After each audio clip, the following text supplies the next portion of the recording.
Welcome to This Explainer. Today, we're demystifying how voice AI actually reaches the real world. Because, let's be honest, we all see those incredibly slick demos of AI voice agents online. But getting them to actually talk to human beings over the messy public phone network, well, that requires a massive, often totally invisible piece of heavy lifting.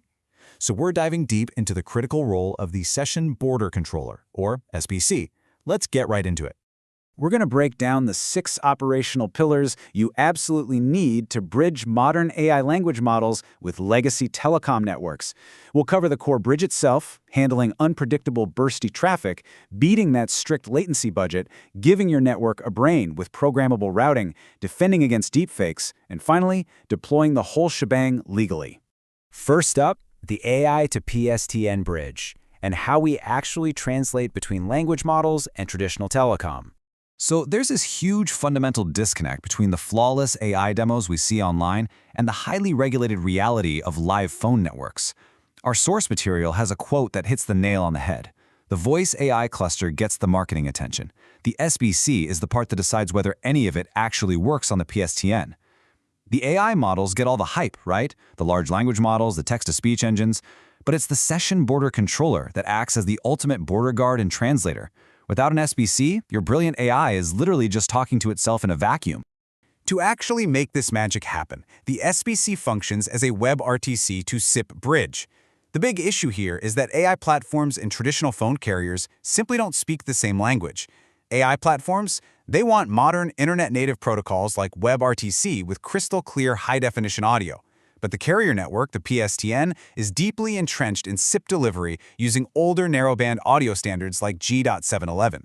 The SBC sits right there in the middle, translating the high-speed data of AI into the strict compliance protocols of traditional telecom, all in real time. Now let's talk about managing bursty AI traffic, or basically surviving the infrastructure shock. Once you finally connect these two worlds together, your first major crisis is the sheer volume and shape of the traffic. Think about a traditional human contact center. Traffic follows a pretty stable, predictable curve. People get to work, grab a coffee, log in slowly over a shift. But an AI outbound dialer?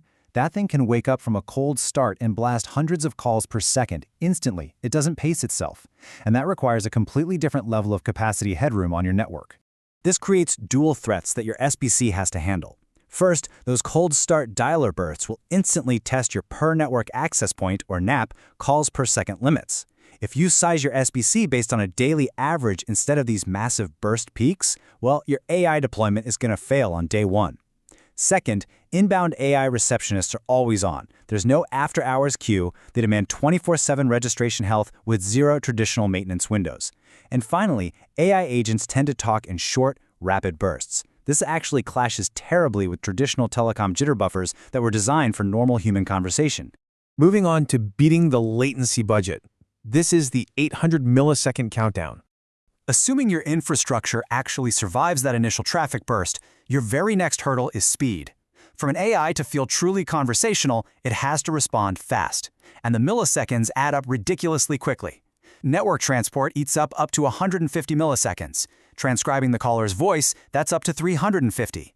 The language model actually thinking of a response can take 800, and turning that back into speech takes another 600.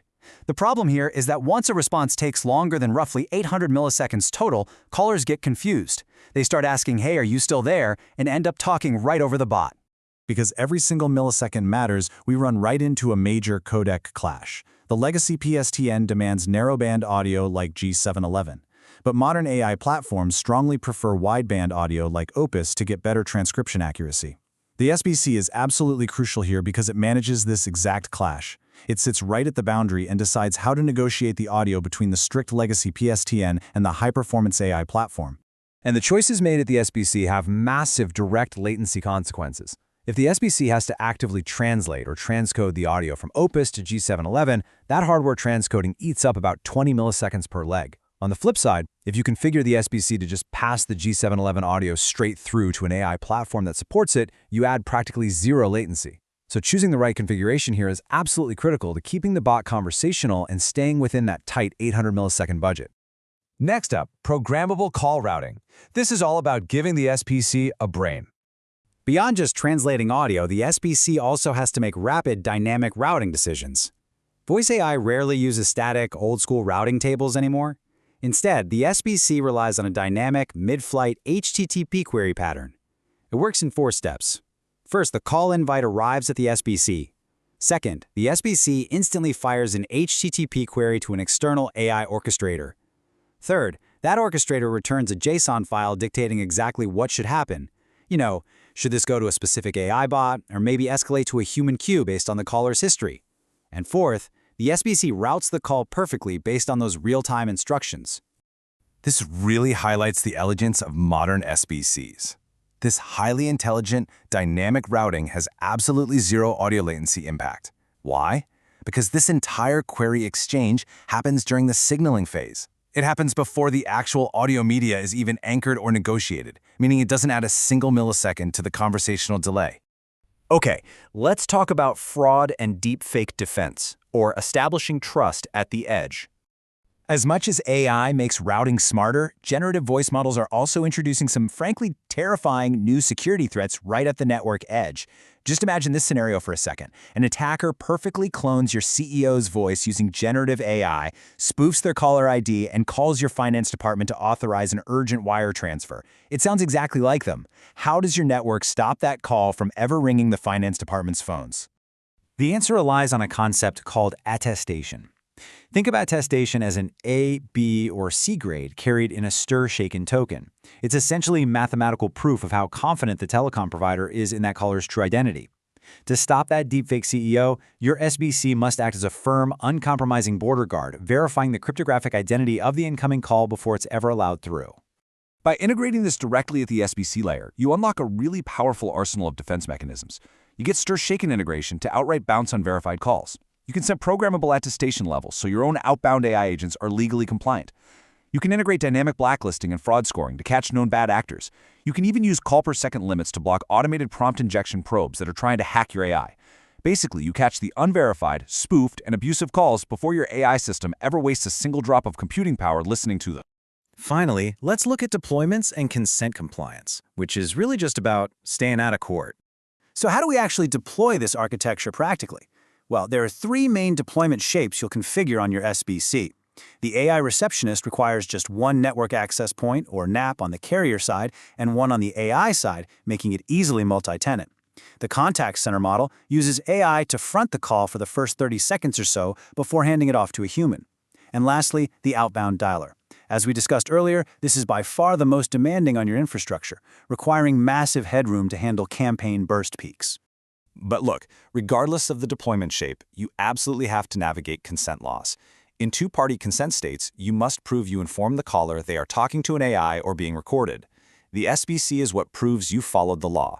It does this by anchoring the media, playing the disclosure prompt, securely forking recording of the audio to a storage target, and timestamping the exact moment the caller heard the disclosure and agreed to continue. It creates an undeniable audit trail.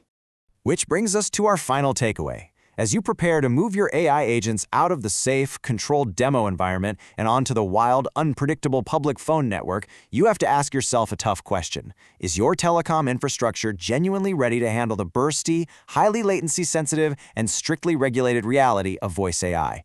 Because while the AI might have the brains, it's the SBC that provides the muscle and the shield to make it actually work.